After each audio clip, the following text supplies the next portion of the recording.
Welcome back, everyone.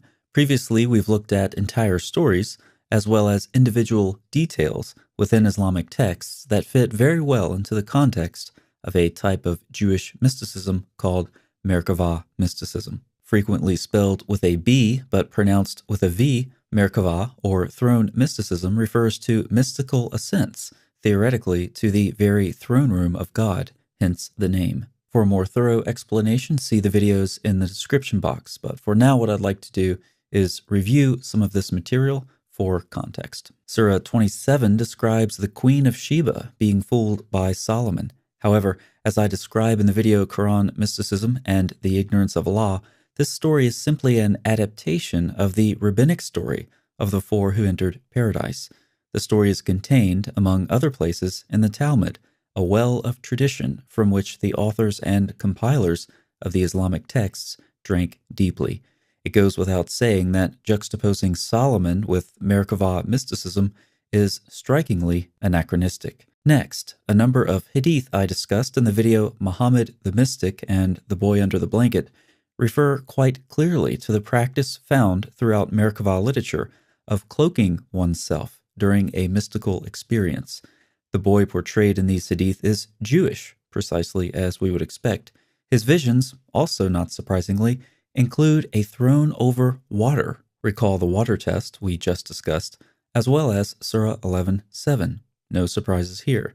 But it is surprising that Muhammad is depicted in a way that is less than flattering, trying to sneak up on the boy while the boy is cloaked in a blanket in a state of mystical contemplation.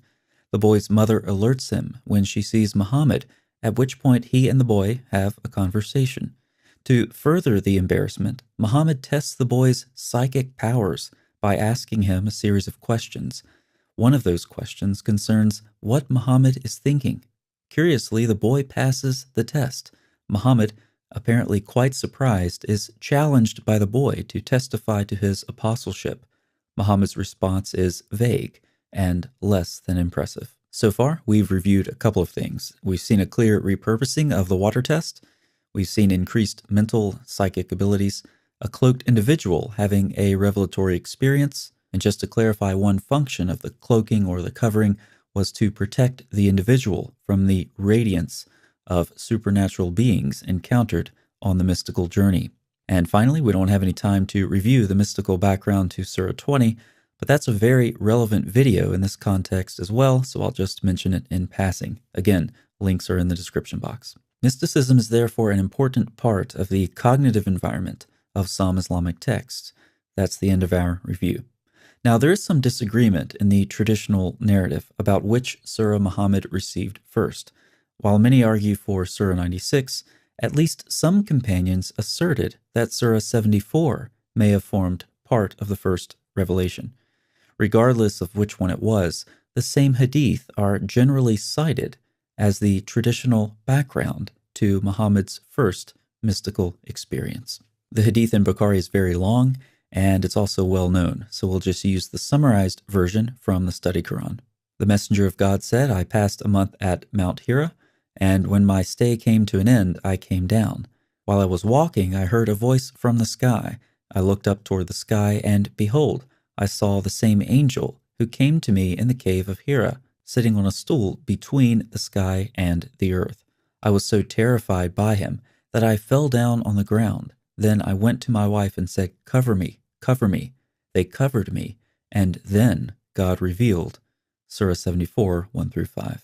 Let's add that to another hadith which also emphasizes covering, though it does so to address the problem of jealousy so prominent among Muhammad's wives.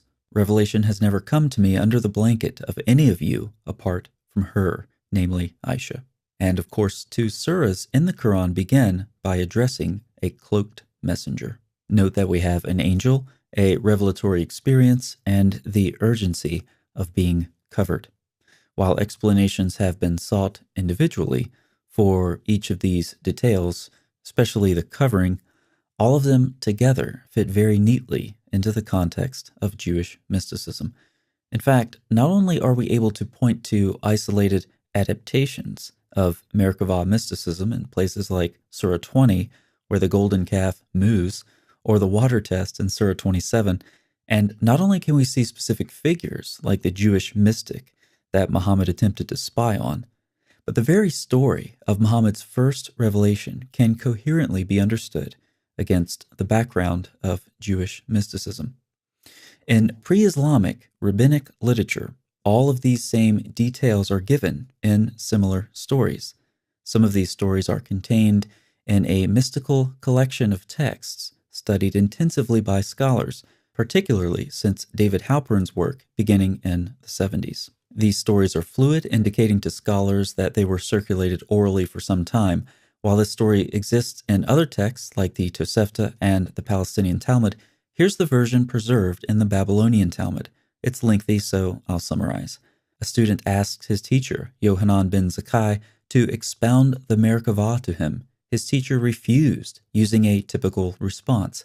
Only a sage expounds the Merkavah. This challenges the student to expound it himself. At this point, the teacher dismounts, cloaks himself, and the show begins with spectacular results, including angels, and in some versions, trees that quite literally talk. Some of you will note that in the Hadith, trees also talk.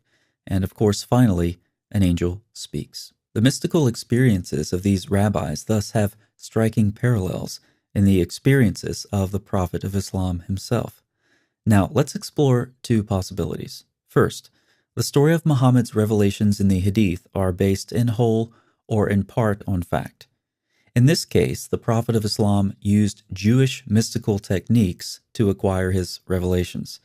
This is not what Muslims are taught to believe, since recognizing pre-Islamic influences in this way is generally regarded as unorthodox, if not heretical. Additionally, many of us are aware that early Muslims expended great effort in trying to eliminate pre-Islamic influence, including and particularly Jewish influence. As such, they're forced to reject all such notions of pre-Islamic influence, choosing, of course, other reasons that are more in line with tradition. But many viewers may be wondering about a second possibility. These stories about Muhammad's revelations were fabricated. That would beg the question, why? I think the answer is very simple, given the larger function that these and other similar stories served in Jewish literature. David Halperin comments on the unfortunate lack of detail about what's actually spoken by the rabbis in many of these mystical stories. But why do the narrators fail to tell us what Yohanan's disciples actually said about the Merkavah? Because it was not their purpose to tell us any such thing. What they wanted was to show the wondrous greatness of the ancient sages. If the function of these stories was preserved along with them as they were integrated into Islamic sources, then the purpose of such stories is clear. They attempt to portray Muhammad as similar to the great sages of past centuries. This portrayal would have been easily recognizable by people familiar with Jewish tradition preserved in extra-biblical literature, a cognitive environment, of course, in which both the Quran and Hadith are firmly situated.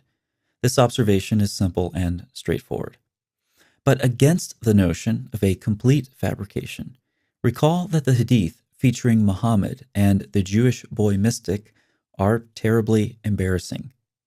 Muhammad appears uncertain, outclassed, and awkward. It's very difficult to imagine why anyone would have made those stories up. But regardless of how much history these stories preserve, to me, at least one conclusion is certain.